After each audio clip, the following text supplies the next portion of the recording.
My son sat at the reading of the will with that smug little smile he got from his mother, the kind that assumes it's already won.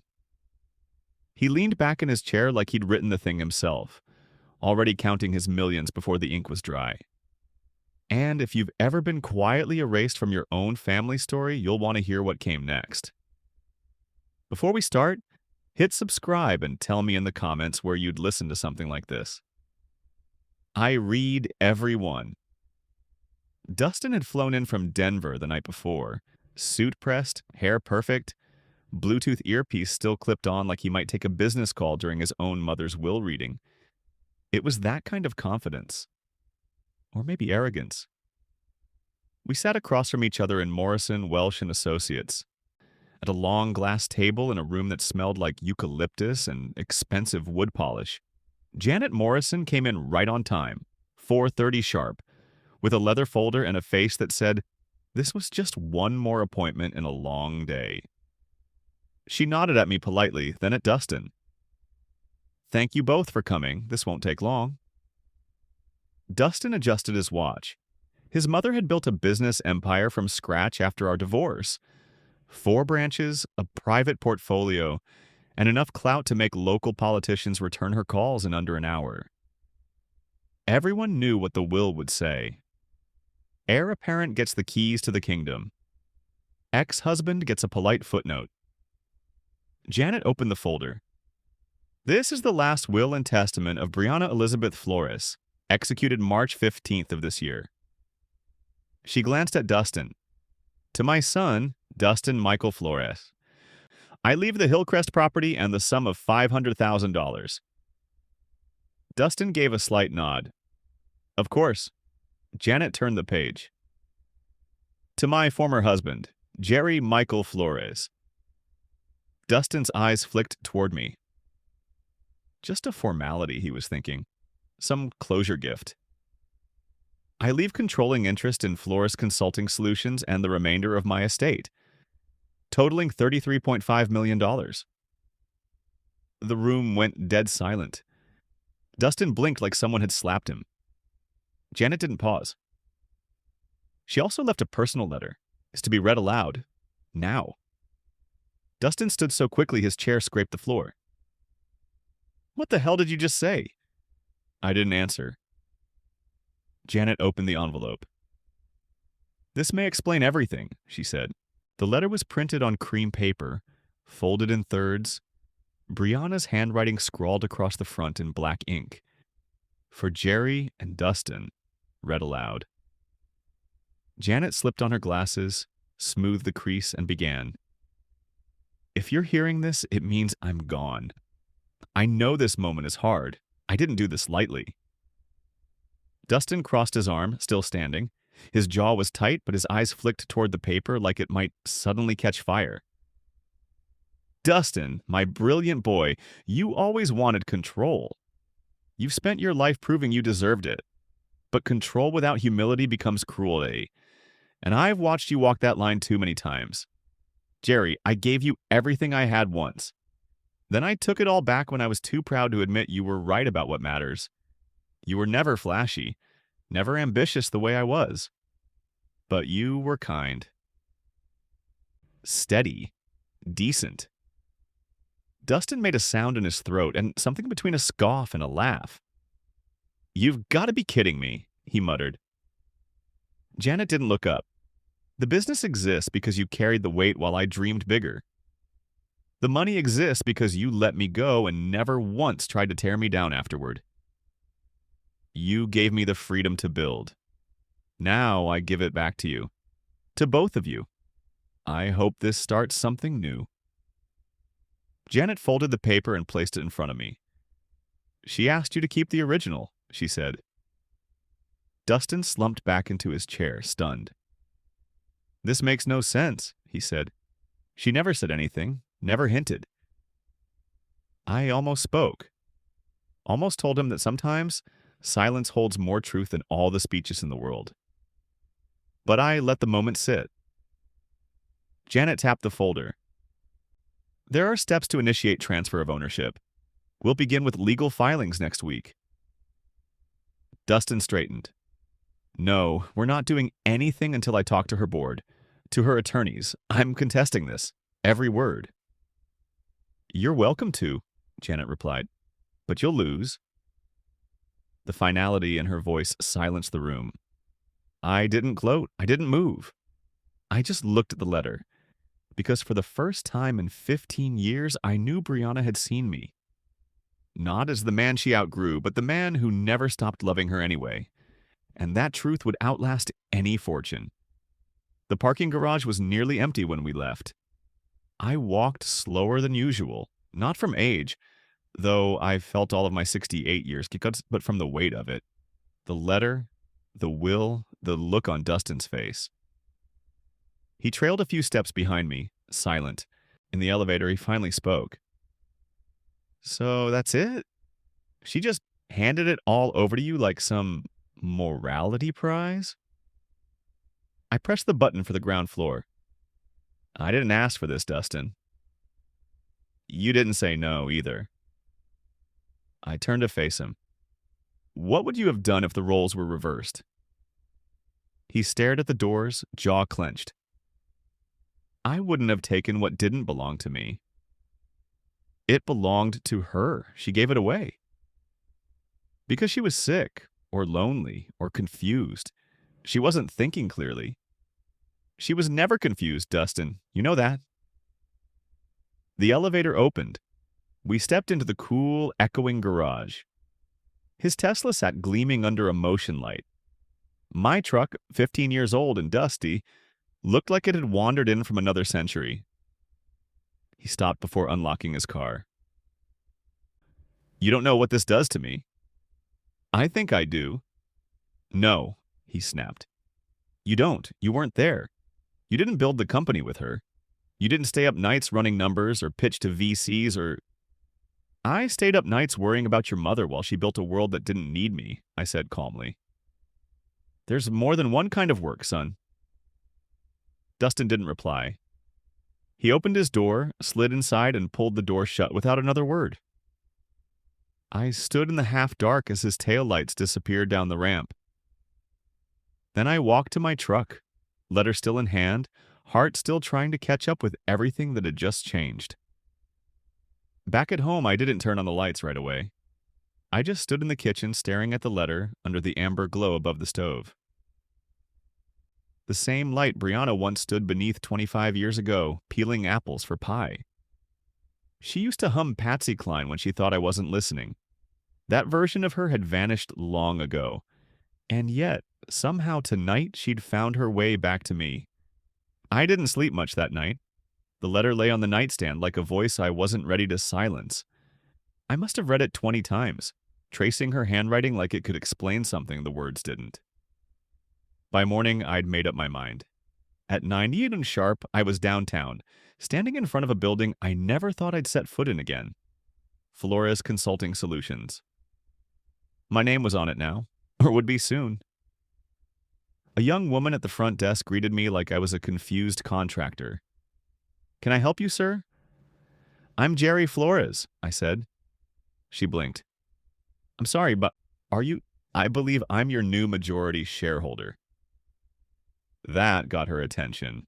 10 minutes later, I was in the boardroom with 6 people in tailored clothes who looked like they'd just stepped off the cover of Fortune. Dustin wasn't there. Not yet. A man named Paul Idiot, according to the plaque on his door, spoke first. Mr. Flores, this is unexpected. I imagine so. Brianna hadn't informed us of her intentions. She kept it to herself. A woman with sharp glasses and sharper tone leaned in. No offense, but do you have any experience running a firm of this size? None, I said plainly. But I have experience building things from the ground up. Brianna did too. She trusted me. That landed like a stone on the table. Paul cleared his throat. There's a process, of course. Legal filings, board confirmations. But if what you're saying is accurate, and the documents are valid, they are. Then we'll schedule a transition meeting. He paused. Dustin's not going to take this well. I know. Do you? I looked around the room, at the sleek furniture, the panoramic view, the framed headlines celebrating quarterly wins. None of it felt real yet, but her name had built it and she had left it in my hands. I'm not here to fire anyone, I said, or pretend I'm her. I'm here to learn, to listen, and to protect what she built. Paul looked at me for a long moment. Then he nodded. That's a good start. I left the meeting knowing two things. This company was a world I didn't understand, and I was about to walk straight into the center of a storm. Dustin showed up at my door the next morning. No appointment, no warning. Just a knock like he owned the hinges. I opened it halfway. He didn't wait for an invitation. You went to the office, he said, stepping inside. You heard. I have people there, Dad. Not everyone's thrilled about this handoff. He tossed a folded newspaper onto my kitchen table.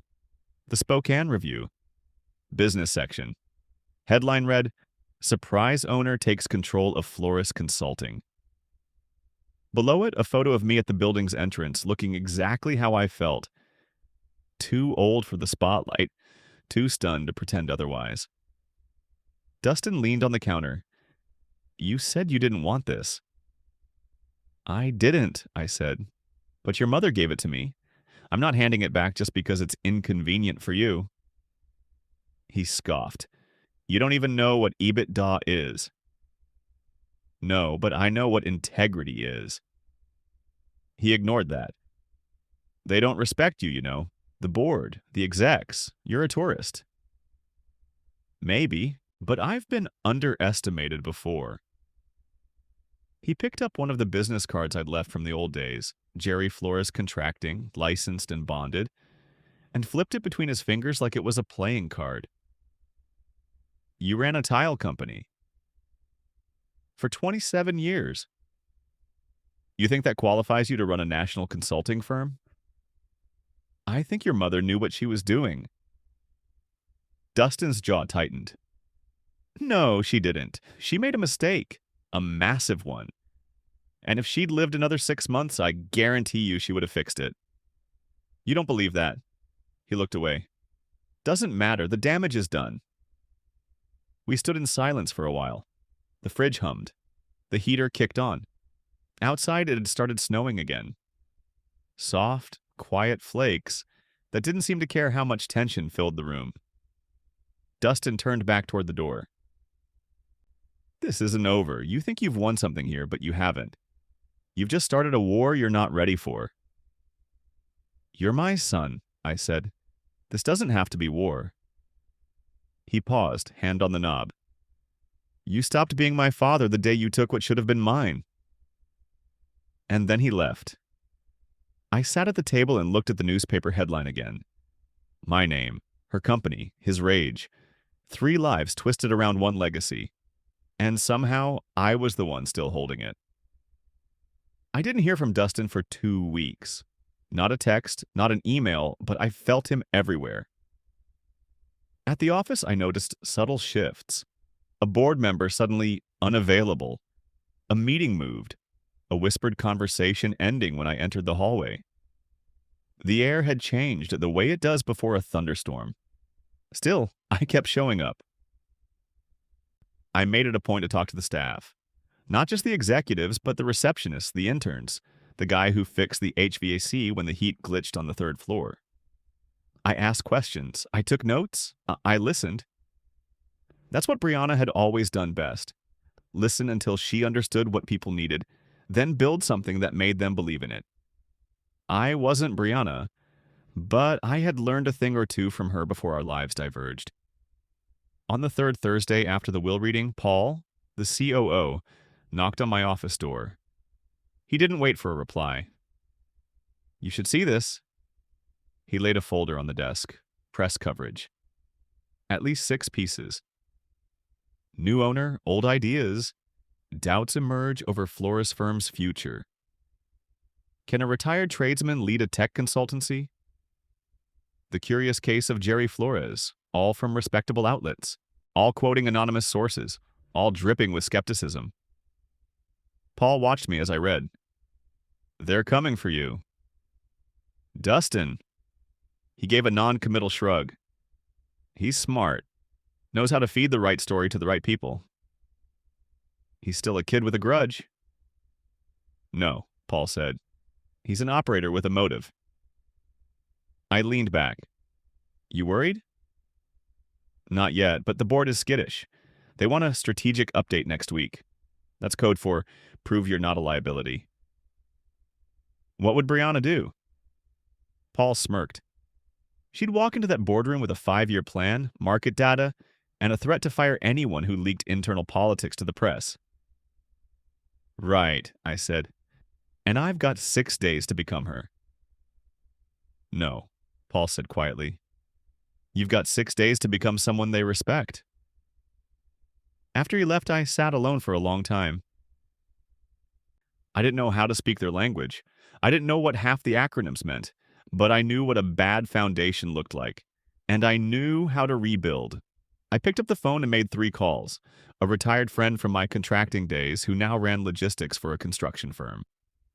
A woman Brianna had mentored in her early years. And Rosa, my late wife's sister, who'd run her own family restaurant for 30 years and knew everything about cash flow and customer loyalty. If I couldn't dazzle them with buzzwords, I'd do the next best thing. I'd show them I could learn, and that I wouldn't break. The boardroom smelled like fresh paint and expensive nerves. 9 members sat along the long glass table, each with a printed agenda and a paper cup from the cafe downstairs. $6 lattes with fancy foam. I brought plain black coffee in a thermos. Felt like a good metaphor for what they were expecting. Paul opened the meeting, reading from a prepared sheet. This is a strategic check-in with Mr. Flores, following the recent leadership transition. Polite applause. Tight smiles. I stood and passed out a stack of handouts I'd spent all weekend preparing. I'd asked Rosa to proof them. She'd run payroll for 40 employees out of a shoebox for 2 decades. She knew how to spot BS. I cleared my throat. I know you're wondering why I'm here. A few heads tilted. No denial. I'm not going to pretend I'm Brianna. You worked with her. You trusted her. She built this, not me, but she trusted me with it. And I've spent the last 3 weeks doing what I do best, learning the system from the inside out. Silence. I pressed forward. Page 1 is what I've seen that's working. Page 2 is what I've seen that's not. They flipped through the pages. Charts, numbers, employee retention, exit interview quotes, bottlenecks in workflow I'd heard about directly from the people trying to solve them. A woman near the center, Kayla, HR, raised an eyebrow. You talked to the junior staff? Every floor, every hallway. One man leaned back, skeptical. That's not exactly strategic oversight. No, I said, but it's how I've always fixed things. You start where the cracks show. I walked to the whiteboard and wrote 2 words: respect and stability. This company was built on both. Respect for talent, stability in leadership. You've lost one, and the other's in danger. Not because of me, but because people inside this company are working harder to undermine each other than to solve problems. I didn't look at anyone in particular, but I didn't have to. They knew who I meant. Look, I don't have an MBA, I didn't go to Stanford, but I've kept men alive on construction sites during February blizzards and handled payroll when the bank account barely covered it. I know pressure, I know leadership. Another pause, then, and I know my son is making calls he shouldn't be making. That landed hard. Paul cleared his throat. Let's stay focused. No, I said. Let's be honest. Dustin wants this seat. He's campaigning like it's an election. But this isn't a democracy. This is a business. And whether you like it or not, I own it. I didn't ask for it. I didn't scheme for it, but I respect it. I looked around the table. If that's not enough for you, tell me now. Kayla stared at me for a long moment, then nodded. Another member, Marcus, finance, tapped the table twice. We give him a quarter, he said. Let's see what he can do. And just like that, the room shifted. Not trust, not yet, but something close to permission. I walked out of that meeting knowing I'd bought time. Time to prove I was more than a name on a letter. Dustin didn't wait long. The next morning, a reporter called my office. A young guy, eager voice trying to sound casual. Mr. Flores, any comment on the internal instability at Flores Consulting? There's talk of board division, leadership confusion, even a possible sale. I didn't say a word, just hung up and called Paul. He's pushing it into the press again, I said. Same outlet as before? No, I said. Worse. National this time. By noon, it was online. A splashy headline. Dynasty disrupted. Industry titan's fortune handed to outsider X. The photo was of Dustin, not me. Perfect tie, dramatic lighting, looking noble in grief. The article painted him as the loyal son fighting to save his mother's legacy from her confused ex-husband who'd never touched a spreadsheet in his life. They quoted unnamed insiders. Low morale, uncertain direction, senior staff contemplating exit. By evening, we'd gotten 3 client calls asking if we were restructuring. One canceled outright. The office buzzed with low-level panic. I heard the whispers again in the hallway, felt the polite glances that didn't quite meet my eyes. Paul came into my office around 4:09. You need to respond. To the press? No, to the team, the company. They're spooked. They need to see you fight back. I nodded. Town hall tomorrow. Full staff. Want me to write your talking points? No, I said. I know what I need to say. The next morning, I stood on a low platform in the common area. Maybe 120 employees in the room, another 200 watching via stream. All faces. Some curious, some skeptical. Some quietly rooting for me to fail. I let the room settle before I spoke. I've read the article, so have you. I know what's being said out there. And maybe even whispered in here.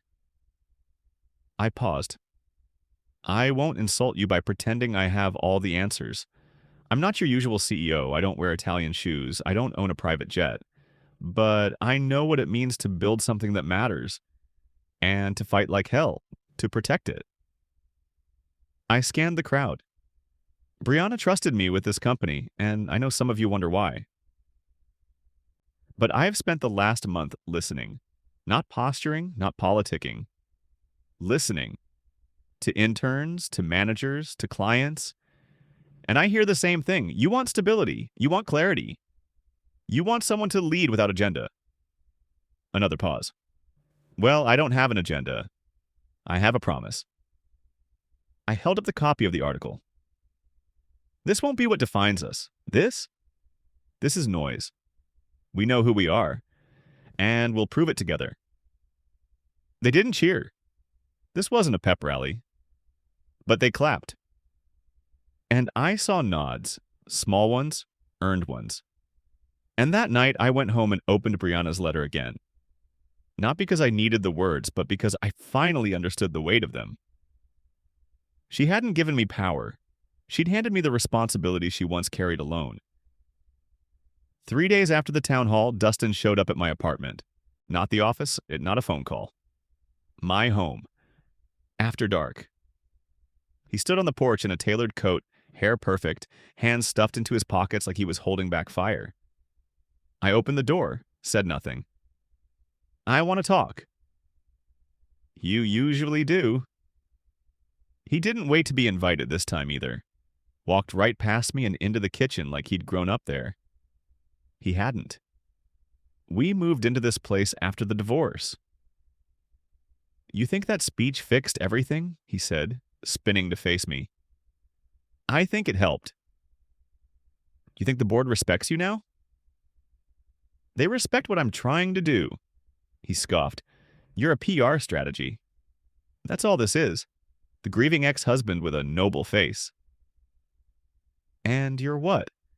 The grieving heir with a PR firm on speed dial? He flinched. Just a little, but I saw it. You could have stopped this, he said. You could have walked away. And what would that teach you? That you knew your place. There it was, the quiet part, spoken loud. I walked past him, poured coffee into a chipped mug. I didn't offer him any. My place, I said. That's what this has always been about. He didn't deny it. You didn't just want the company. You wanted the version of the story where I stayed small, where I stayed predictable. He finally sat, the arrogance drained from his shoulders. Just for a moment. I worked for her, he said. I followed her every step, and she still chose you. She didn't choose me over you, I said. She chose something she'd forgotten. Which was? That the most valuable thing she ever built wasn't a company. It was a family, and you let that slip through your fingers. You're giving speeches now. No, I said. I'm trying to give you a second chance before you ruin what's left. He looked up. The fury was still there, but something else too. Maybe shame, maybe sorrow. I leaked the article, he said. I know. I wanted to trigger the board, get them scared. I thought I could force a sale. Or an ousting. Of your own father. He shrugged. You weren't really my father by then. That one cut, but I didn't show it. What now? I asked. He looked at the floor. I thought it would make me feel something. And? I just feel hollow. We sat in silence. Eventually he stood. I'll stop pushing, for now, but I still think this is a mistake. Maybe it is, I said. But it's mine to make. He nodded once. No fight left. At the door he paused. If she were here? She is, I said. Every day. He didn't argue, just walked into the dark, and I stood there for a long time, coffee in hand, wondering if forgiveness ever really comes clean. Or just settles in layers like dust. The office felt different after that. Not just quieter, lighter. Like something had shifted under the floorboards. Maybe because Dustin stopped showing up.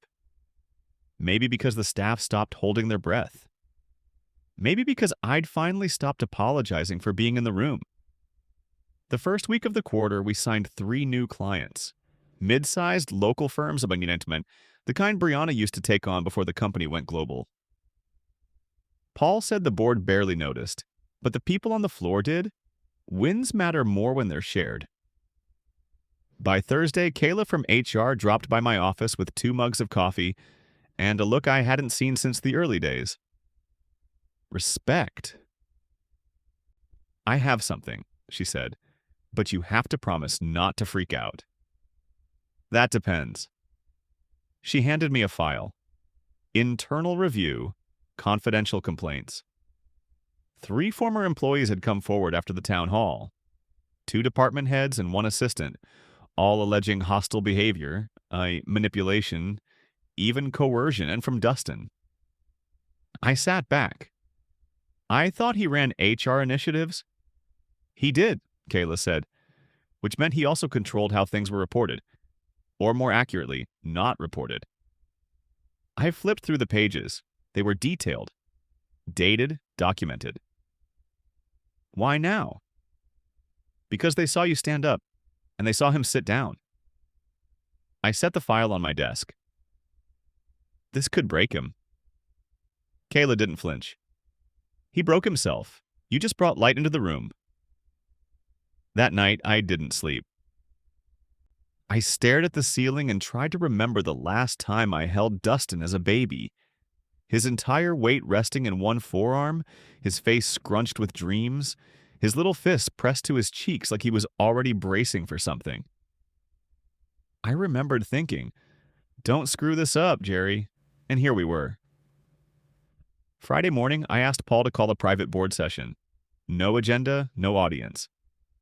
When they gathered, I laid the file on the table. These came to me through proper channels. They alleged serious misconduct. and most were buried while Dustin oversaw HR. Silence. Then Marcus from finance said what no one else wanted to say. Do we press charges? I shook my head. Not yet. I want to give him a chance. Why? Because he's still her son and mine. Paul looked at me. And if he won't take that chance? I didn't hesitate. Then we do what's right. For the company, for the people, and for the legacy she actually cared about. Dustin didn't respond to my message. I sent it anyway. Plain language, no legalese. I told him what the board had seen, what was now on record, what we could still keep between us if he wanted to handle it with grace. I gave him 48 hours to meet. Privately, no lawyers, just a father and a son and the wreckage between them. He showed up on the third day. Not at the office, not at my apartment, at Brianna's grave. I'd gone there to clear my head, thinking maybe I'd read her letter again, sit on the bench under the birch trees, try to piece together what forgiveness looks like when the damage keeps compounding. He was already there, hands in his pockets, his hair uncombed for once. I got your message, he said. I nodded. Didn't think you'd come. Didn't think I would either. He looked at the headstone. She picked this spot, said it had good light. It does, I said, especially in fall. He was quiet a long time. I didn't know about the complaints, not all of them. I waited. But some... Yeah, I pushed people. I made them choose sides. I thought I was protecting her legacy.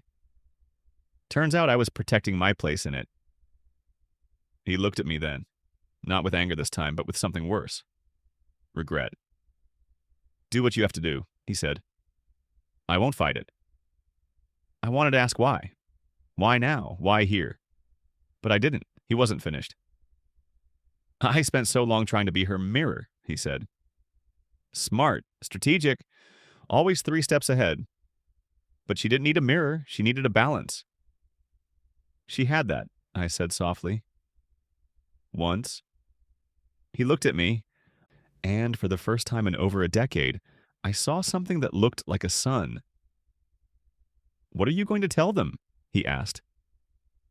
That you stepped down, I said. That you took accountability. That you made room for something better. And if I don't, then I let the board decide, and the press, and public memory. He nodded slowly. I'll step down, effective today. I didn't thank him. It wasn't a favor. We stood there side by side in front of the stone that bore her name.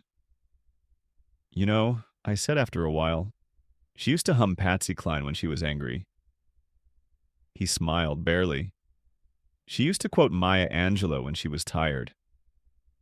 We stood like that, trading small pieces of a woman we both loved and never quite understood, until the cold reminded us who we were again. He walked away first. Didn't say goodbye? Didn't have to. I didn't tell the board everything.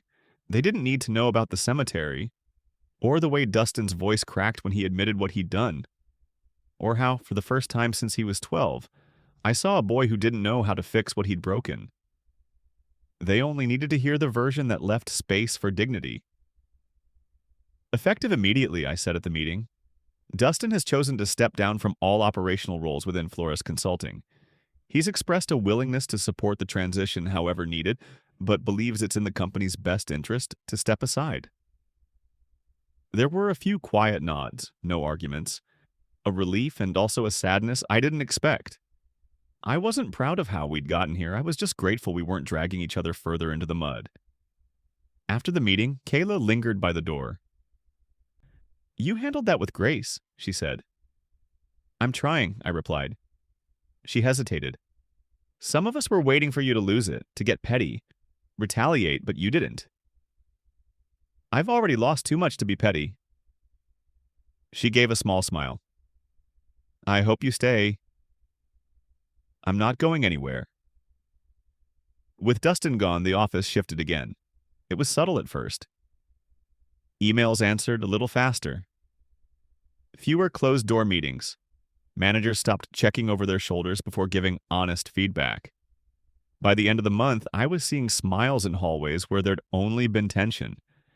New hires started treating me like part of the ecosystem, not some temporary figurehead hovering over a power vacuum. And I started understanding the business. Not just the charts and forecasts, but the real part, the engine that made it run, the people, the culture.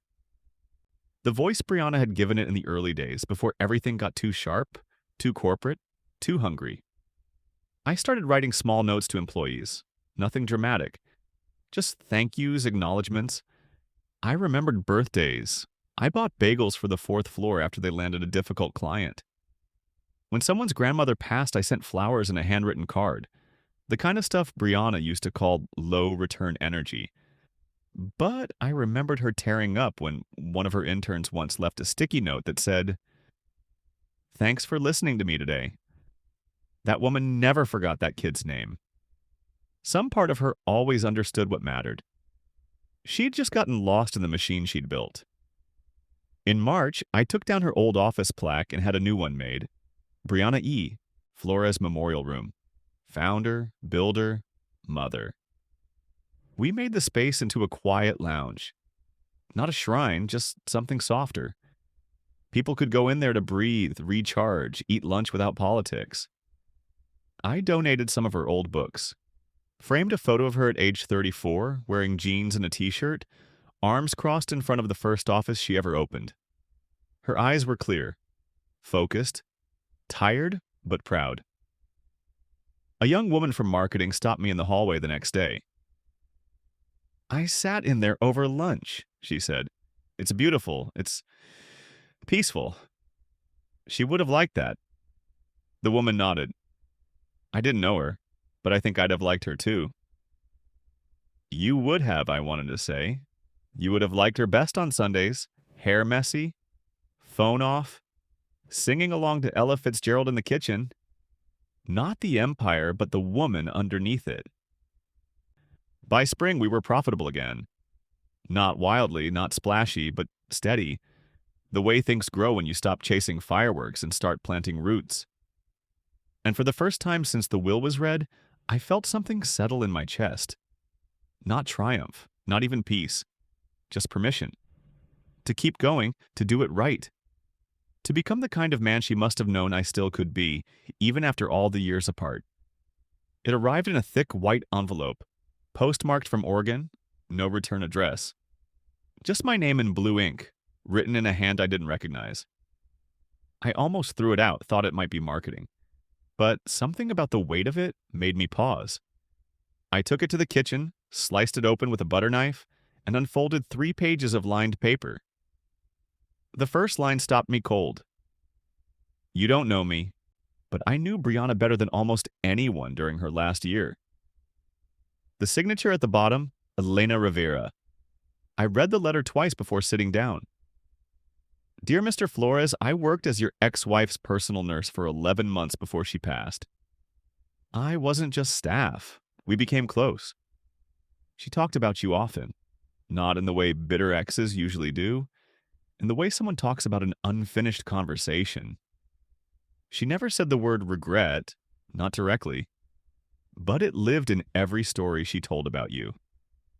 The camping trip you bailed on to help your cousin after a car wreck, the time you fixed the neighbor's water heater during your anniversary weekend. She used to say, Jerry never turned away from people who needed him. I just didn't want to need anyone. She was scared at the end. Not of death, but of meaninglessness, of everything she built turning cold. She said once, after a particularly rough night, I don't want my son to become the kind of man who wins rooms but loses people. I think that's why she made the choices she did. Not to punish Dustin, to reroute him, to remind him that legacy is more than wealth or buildings or press releases. She didn't know if you'd accept the inheritance, but she hoped you'd accept the responsibility. And she hoped you'd remember her not just for the damage she caused, but for the moments she tried to repair it. There's a letter she wrote in a sealed envelope, addressed to you and Dustin together. She gave it to me to mail if things spiraled. I was hesitant to send it after the funeral, but I've followed the press. I've seen how you've handled the transition, and I think now is the time. It'll arrive in a separate envelope. Consider this one a warning. Or maybe a kindness. She loved you both. That much I know for sure. Elena Rivera. I set the letter down with shaking hands. I wasn't sure what hit harder. That Brianna had a nurse who knew me so well, or that she'd written another letter and trusted someone else to deliver it when the time was right. I looked at the clock. 5:14 p.m. Outside, the sky was dimming. Late spring light bleeding into dusk. I called Dustin. He didn't pick up. I texted instead. I just got a letter from someone who was with her at the end. She sent something for both of us. You should come. 15 minutes later, he replied, I'm on my way. I sat at the kitchen table, Elena's words still echoing in my head. She hoped you'd accept the responsibility. The next letter would arrive tomorrow. And everything we'd been pretending was over would begin again. The envelope came the next morning. No return address again. But this time it was unmistakably hers. The handwriting, the weight, the neatness of the seal. Heavy paper. Familiar ink. The kind she'd always used for serious correspondence. I was already at the kitchen table when Dustin arrived. He didn't knock, I just walked in and stood there, hands jammed in his coat pockets like a teenager. We didn't speak for a moment. I slid the envelope toward him. It's addressed to both of us, I said. We read it together. He sat down slowly, eyes on the paper like it might bite. Have you opened it? No. He nodded. You should. I broke the seal, unfolded 3 sheets, same stationery, same precise lettering. I cleared my throat and began to read. Jerry, Dustin. If you're reading this, I'm gone. And if you're reading it together, maybe, just maybe, I didn't completely fail. This letter isn't part of the will. It's part of what I couldn't put in the will. Dustin, I know you feel betrayed. I know you think I handed your future to someone who didn't earn it. But you've always measured value in outcomes, in what people can show. I needed to teach you to see beyond that. When your father and I were married, he used to fix things, not just with tools. With time, with presence. He didn't win rooms. He didn't impress people with speeches. He listened. He waited. He endured. And I punished him for that. I mistook steadiness for smallness. That was my failure, not his. Jerry, I never said it, but I should have. You were right about what matters, not just in our marriage, but in life. In people. In what we pass on. I watched you from a distance. You never remarried. You never asked me for anything. But you remained exactly who you were. Quiet, consistent, loyal. Even when we made you feel unwanted, I wanted Dustin to inherit your character. But I was too proud to ask you to teach him. So I left you both something bigger than money. I left you each other. I hope you can make something of that. Something better than I did. Don't just run a company. Don't just fix what's broken. Build something new. Together. Love, Mom, and I was... Brianna. I finished reading and let the pages fall still. Dustin didn't move. His jaw clenched, but his eyes shone. She never said those things to me, he whispered. She never talked about him like that. She didn't know how, I said softly. Not until the end. She wanted you to teach me. I nodded. But only if you're ready. We sat there a long time, 2 men surrounded by a silence that wasn't empty, just full of words finally spoken. Then, without looking at me, Dustin said, Let's build something new. And for the first time since the will was read, I believed we actually could. 3 weeks later, Dustin and I stood at the head of the same room where I'd first tried to win over a company that didn't want me. It was the Spring Town Hall, quarterly meeting, company-wide, and this time the chairs were full. Some people I recognized from floor walkthroughs. Some I'd only seen in emails. About 200 in person, maybe 300 more watching live from satellite offices or home. Kayla had rearranged the space. No podium, just two stools and a microphone. Casual on the surface, but everything about it was intentional. She wanted transparency, proximity, no more hierarchy. Paul hovered near the back like a lighthouse, watching the weather, ready to intervene if things turned. Dustin stood beside me. No tie, sleeves rolled, no practiced grin. Just a man trying to find his way back from a place he shouldn't have gone in the first place. I took the mic first. "I know how this looked," I said. "The day I showed up with that will and those numbers, it looked like a fluke. A handout, a disruption none of you asked for." Some people looked away. A few nodded. One woman in the second row crossed her arms but didn't frown. That was something. But I wasn't here to take control. I was here because Brianna Flores, my ex-wife, your founder, left something in my hands, and I decided to show up and carry it. I looked around the room. Some of you don't know this, but she and I started small. I mean small. Kitchen table small, folding invoices in the living room while our son napped. I wasn't part of the company you know now. She outgrew me before she built this.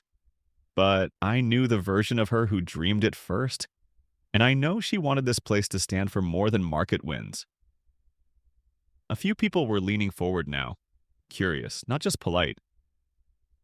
I didn't come here with an MBA or a pitch deck, but I came with respect for the people who work, for the ones who don't get quoted in memos or applauded at board meetings, and that respect is going to stay central as long as I'm here. I stepped back. Dustin stepped up. No paper, no slides, just both hands on the mic. "I thought this company was mine," he said. "Not legally. Emotionally. Like I'd earned it by being close enough to her for long enough." He scanned the crowd. No one blinked. And I let that belief turn into control. Into arrogance. I tried to run things the way I thought she would. But I wasn't her. And I wasn't paying attention to what this place needed. I was paying attention to what I thought I deserved. Someone coughed. Another employee took a quiet step closer to the live stream camera. "I pushed people out," he continued. "I shut down feedback. I used the company's trust like it was mine to spend. I was wrong." A murmur passed through the crowd. Not outrage, just release. To those who left, I'm sorry. To those who stayed, thank you. I've stepped down from leadership. That was my decision, not the board's, but I'm still here. Not to win anything, just to earn something back. He looked at me, just briefly. And I'm going to spend however long it takes trying to become the kind of man she hoped I'd be. He handed me back the mic. I didn't need it. No closing statement, no polish. People clapped. Not out of obligation, but the kind of applause that comes from workers who've seen real harm and recognize real effort. Afterward, Kayla pulled me aside. "You did it," she said. "Not just the speech, you shifted the room." "I didn't do it alone." "No," she said, "but you made it safe for the truth to land." I went home that night and poured a glass of the scotch Brianna once gave me for my 50th birthday. The one she said was too good to drink unless we survived something big. I guess we had, and I was finally learning how to savor things. Not win them, not keep them. Just honor them while they lasted. The envelope was heavy, cream-colored, and hand-delivered to my apartment 2 days after the town hall. Tucked behind the screen door like it belonged there. No postage, no stamp, just my name in black ink. Return address, a law firm on East Garland. Cody and Catherine Jenkins. I didn't open it right away. I knew the shape of that kind of message. I'd seen it before in my contracting days, threats that dressed up as formality. I left the envelope on the kitchen counter, brewed coffee, stared at the back fence, rewashed 2 clean plates. At some point, I sat down and opened it with the same steady hand I used when patching exposed wiring, knowing it might shock you, but needing to see what was behind it. The tone was cold, professional. I imagine they paid by the word. Our clients, Mr. and Mrs. R.D. Jenkins, are exploring their legal options regarding defamation, emotional distress, and reputational harm suffered as a result of Mr. Dennis Flores' actions during a private family gathering on December 24th. I laughed once. Quiet. Bitter. It wasn't a real lawsuit. It was a signal. The kind people send when they've lost the public narrative and want to rattle your windows anyway. Cody and Catherine had gone all in on the story that I was unstable, erratic, dangerous. I'd torn that story to shreds at the Christmas dinner they tried to stage manage like a PR campaign. And now they wanted to retaliate. On paper with a legal letter written in the language of cowards. I called Paul that afternoon. "You're going to want to see this," I said, forwarding him the scanned document. 10 minutes later, he called back. "Is this real?" "It's real in the way a barking dog is real," I said. "Loud, not dangerous. Not yet." "Want to run it through legal?" "Already have," I said. "But I'm not just responding through lawyers." "What are you going to do?" I stood at the window, watching snowmelt drip from the eaves. "I'm going to answer it in the only language Cody Jenkins understands." That Friday, I drove to the Inland Northwest Business Leaders Association's monthly luncheon. Cody's turf. He sat on their board, hosted panels, wrote op-eds in their quarterly newsletter. The room was filled with oak-paneled ambition. Blazers, silk ties, rehearsed laughter. I signed in as a guest. The woman at the check-in table barely looked up. "Oh, are you here for Mr. Jenkins's table?" "Exactly," I said. I spotted him from across the room, jaw tight, talking to a group of men clustered around a linen-covered buffet table. Catherine was beside him in a forest green jacket, watching a conversation she wasn't part of. Cody saw me as I approached. His eyes narrowed, then widened. His grip on the wine glass shifted. "Mr. Jenkins," I said calmly. He blinked. "Dennis, this is a private event." "I'm registered," I said, holding up the name badge. "Public enough for me." "You're not welcome here." "That seems to be a theme with your family." He leaned in, voice low. "You embarrassed my daughter. You blindsided us in front of guests." I nodded. "And what would you call planting a story in the newspaper about your son-in-law's father abandoning you in a snowstorm?" "That was a correction of the narrative," he said. "You were acting erratically. You humiliated our family, Isabella's reputation." I raised a hand. "This isn't about Isabella. This is about control. You lost it. You didn't like how it felt, so now you want to scare me quiet." "You think just because some people clapped for you in a living room, you can throw your weight around in this room?" "No," I said. "I think I've finally realized I don't have to let men like you write my story." He chuckled, cold and practiced. "You think you've reinvented yourself. A few heartfelt speeches and you're suddenly the hero?" "I'm not a hero," I said, "but I'm not your scapegoat anymore." Around us, conversations were slowing. Heads were turning. The sound of forks against china had grown sparse. I kept my voice low, steady. "You can send as many letters as you want," I told him. "You can call your lawyers, write your articles, polish your resumes. But if you ever try to smear my name again, I'll respond the same way I did in December." I took a slow breath. With the truth. Publicly. Precisely. Permanently. Catherine stepped forward, trying to reassert her presence. "You think threatening lawsuits is funny? This is serious, Dennis." "No," I said. "What's serious is that you spent 5 years treating me like a servant. While I paid your mortgage and watched my own son shrink in your shadow, that's over now. You don't get to weaponize shame when you've never felt any yourselves." I stepped back, straightened my blazer. "I didn't come to argue. I came to return the energy. Then I left. As I walked out into the chill afternoon, I felt a tap on my shoulder. A man in his 40s, sharp blazer, no tie. I was in the room, he said, and I've seen what those people do to anyone who doesn't play their game. You handled that differently. Better? I asked. He smiled. Cleaner. Want to grab a coffee sometime? I run a small firm. Could use someone like you for consulting. Integrity's hard to come by these days. I nodded. Let's talk. That night, I poured a drink and lit a fire. Watched the flames for a long time. Cody and Catherine would send more letters, or they wouldn't. Didn't matter. They couldn't take anything from me anymore. Because this time, I wasn't playing defense. Spring arrived slow and uncertain, like it didn't quite trust we deserved it.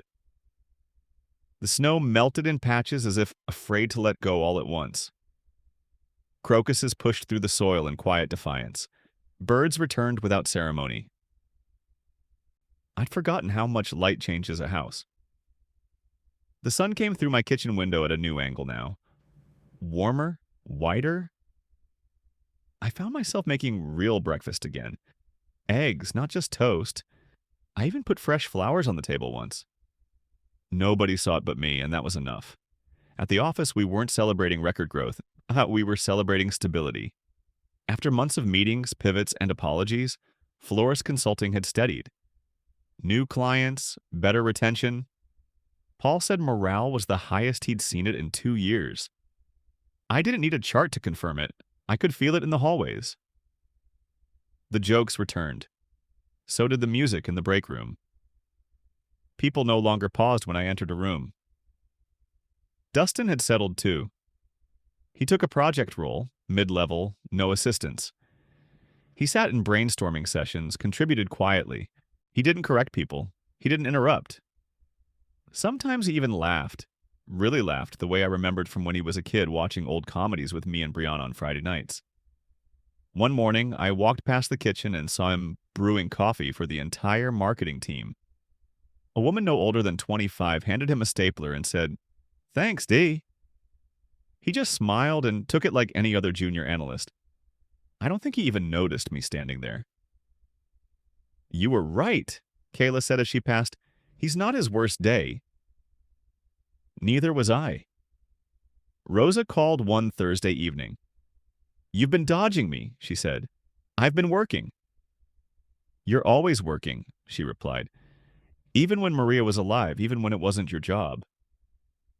"I'm not the same man I was then." "That's the point," she said. "Dinner. Sunday. No excuses." I showed up with a store-bought pie just to provoke her. "This crust is violent," she muttered, serving it anyway. Her kids were older now, high school, college, one already working, but the energy hadn't left the house. It pulsed through the walls like music. They bickered over mashed potatoes and teased each other without edge. It was the kind of noise you only miss when it's been gone too long. After the meal, her youngest, Sophia, pulled out a cardboard presentation board and dropped it on the table like a mic. "School project," she said. "I had to write about someone in my family who overcame something." There was my name in bold black marker, Jerry Flores. Strength isn't loud. My throat tightened. "You picked me?" I asked. "Yeah," she said. "Mom said you own a company now. That you called out a whole dinner table of snobs. That counts." I laughed. "Your mother exaggerates." She said you're finally acting like a Flores again. That quieted me. Rosa and I sat on the porch after dessert, nursing coffee while the kids cleared plates. The sun was slow behind the pines. Everything felt softer than it used to. "You look different," she said. "How so?" "Like you stopped waiting for people to approve of you." I stared at the gravel in the driveway. Maybe I did. You kept this family from falling apart and didn't even realize it. I was just trying to survive. She tapped her mug. We all were. but now we get to choose better. Starting with you. A week later, Dustin showed up at my place. He held a small velvet box and didn't say anything for a full minute after stepping inside. "What's that?" I asked. Something I should have returned years ago. Inside was the gold watch Brianna gave me on our 10th anniversary. I hadn't seen it since the divorce. She used to borrow it sometimes, said it made her feel grounded. I'd assumed it was lost. "I found it in a donation box after she passed," he said. "Kept it, don't know why. Maybe I wanted to wear it someday, but it always felt too heavy." I lifted it from the box and felt the weight. Smooth, solid. I flipped it over. The inscription was still there. "To my calm in the storm." "She wore this once to that Chamber of Commerce fundraiser," I said. "Said it made her feel dangerous." Dustin smiled. "She was." We sat in the living room for an hour without talking about legacy or inheritance or even Brianna. Just two men who had made it through fire and figured out how to sit with the ashes. Before he left, he turned in the doorway. "I'm not angry anymore," he said, "but I'm not done figuring it all out." I stood and clapped his shoulder. "That's all right, neither am I." And as the door closed behind him, I realized I wasn't waiting for the other shoe to drop anymore. The storm had passed, and somehow we were still standing. The last time I visited Brianna's grave, it was winter. Frozen ground, tight sky, air so thin it felt like even God had stepped away for a while. This time, it was spring in full bloom. Dandelions had crept in along the edge of the walkway. The birch trees were thick with green. I brought a single stem of white lilac, her favorite. She used to keep cuttings on the kitchen table in a short glass jar, claiming they made even leftovers taste better. The grass around her headstone was freshly mowed. Someone, maybe the groundskeeper, maybe a stranger, had placed a flat stone beside the base, painted with the words, "She built and she burned and she bloomed." I sat on the bench beside her plot for a long while before speaking, just listening to the quiet, to the leaves flicking in the wind. "Things are better now," I finally said. "Not perfect, but better." I rested the flower at the foot of the stone. Dustin's working again, not from the top, but from the middle, where he can see people, where he's seen. The wind picked up a little, lifted the edge of the stone's inscription. I hadn't noticed the faint lichen crawling along the base. Life sneaking in again. "He gave me back the watch," I added. "Said he didn't know why he kept it. I think we both know the answer." I leaned forward, elbows on my knees, hands clasped. "You were right, by the way, about almost everything. About what the world values. About how hard it is to build something that lasts. About how pride eats love like rust eats iron, like slow but certain." I closed my eyes. "You were wrong about one thing, though." A pause. "You didn't fail." I said it clearly, like I wanted the ground to carry it. "You didn't fail us. You got lost. Yeah, we both did. But in the end, you gave us what mattered most." I opened my eyes again, looked at her name carved in granite. "You gave us each other back." The words landed softer than I expected, like they'd been waiting to be spoken. A bird landed on the branch above me, it flicked its tail, then darted off again. I took it as a good sign. I stopped by the office on my way home. Paul was in the conference room reviewing quarterly projections. I leaned in the doorway. He looked up and smiled. "You look like a man who buried a ghost." "Maybe I did," I said. "Maybe she buried herself. I just had to tell her it was okay." "How's your son?" "Trying," I said, which is more than I could have said a year ago. Paul nodded. "You know, we had bets, quiet ones, about how long you'd last." I smirked. How bad was I in the beginning? "Bad," he said, "like a tourist trying to run air traffic control." "Fair. But now," he flipped a page, "you're a local." I went home that night and pulled out an old box from the back of my closet, full of things Maria had packed before she passed. There was a picture of me and Brianna at a company picnic, Dustin barely 6 years old, his arms around both of us. We were sunburnt and smiling and had no idea how heavy the years would get. I slid it into a new frame, put it on the mantel next to the photo of Rose's kids from Easter. Two families stitched together by survival, separation, and something that looked a little like grace. The next Sunday, I hosted dinner. Just a small gathering. Rosa, her youngest, Dustin, Kayla from the office, and a neighbor who'd shoveled my walk all winter without asking. I made chicken enchiladas the way Maria taught me. Dustin brought wine. Rosa brought dessert. Kayla brought laughter. At one point, Dustin stood in the doorway with his plate, just watching everyone. He caught me looking and gave a small nod. "It's good," he said. "This." "Yeah," I said. "It is."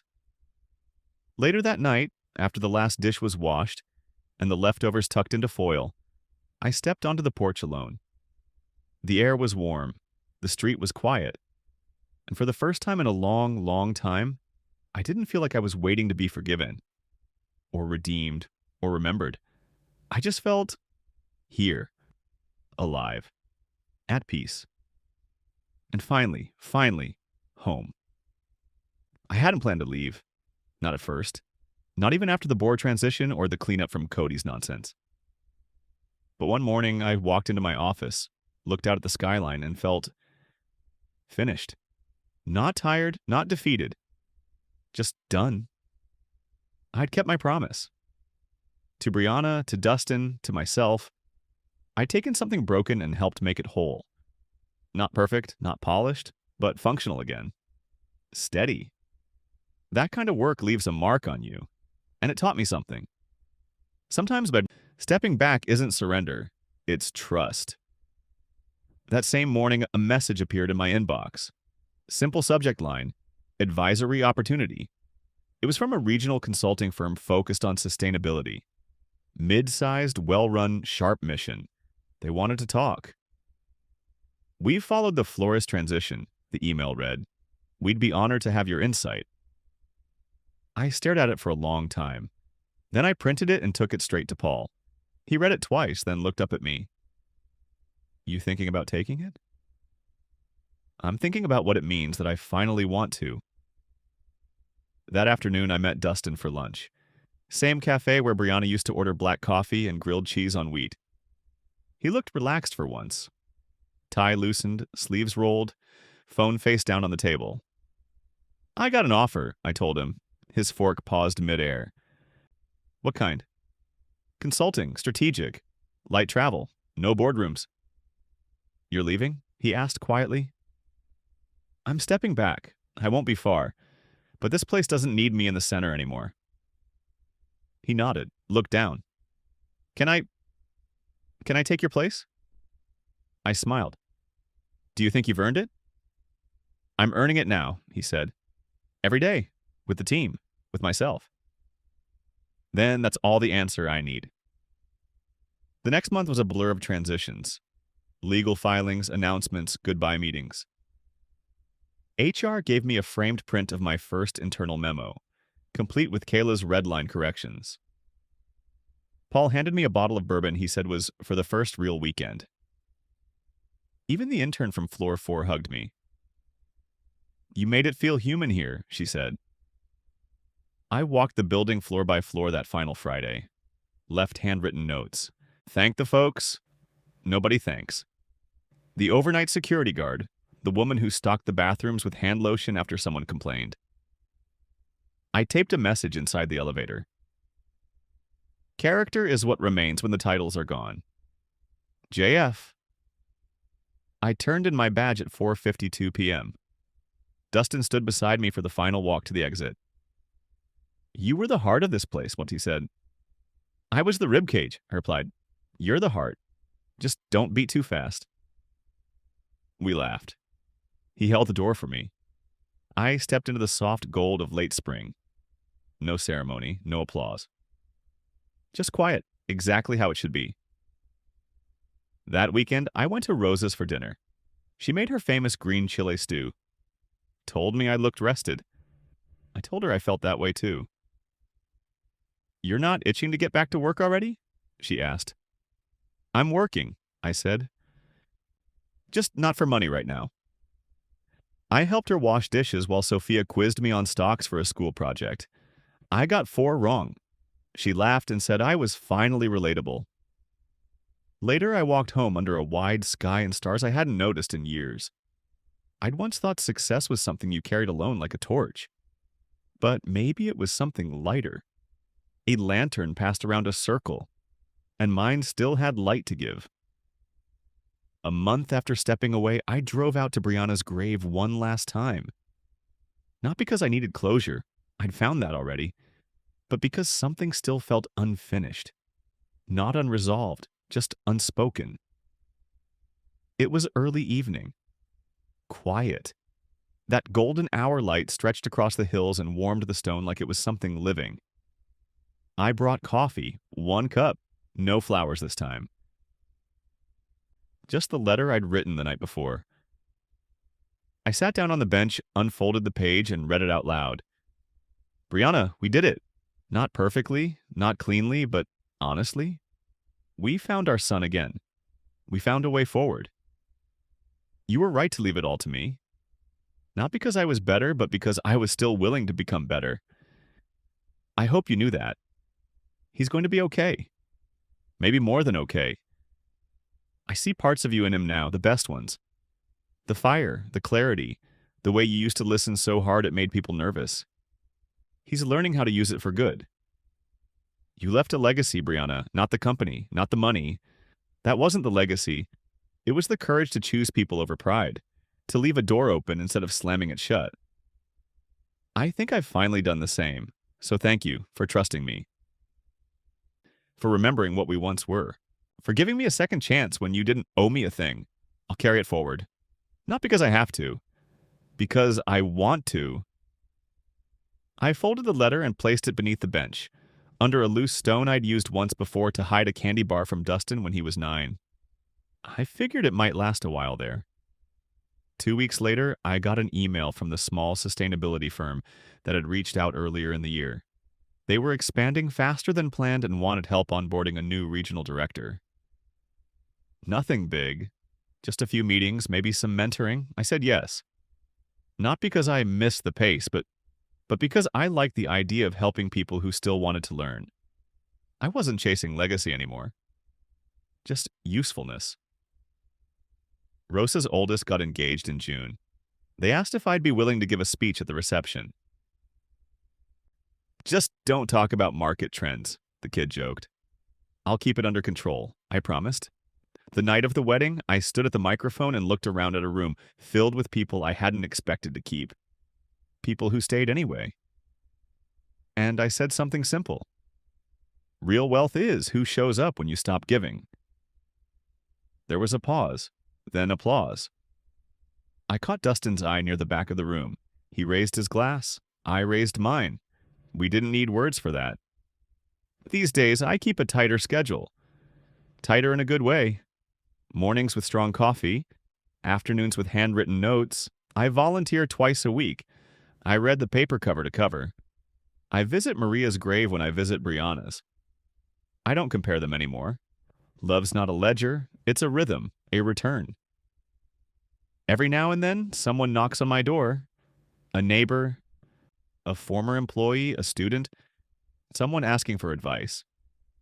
Not because I'm important, just because I'm known, and that's enough. Not fame, not credit. Just a name that means something steady. This is where I leave it. Not with triumph, not with loss, just with the kind of peace you only earn by staying longer than people expected you to. And becoming someone they're glad you did. If this story mattered to you, share it. Quietly, kindly, like the best things in life.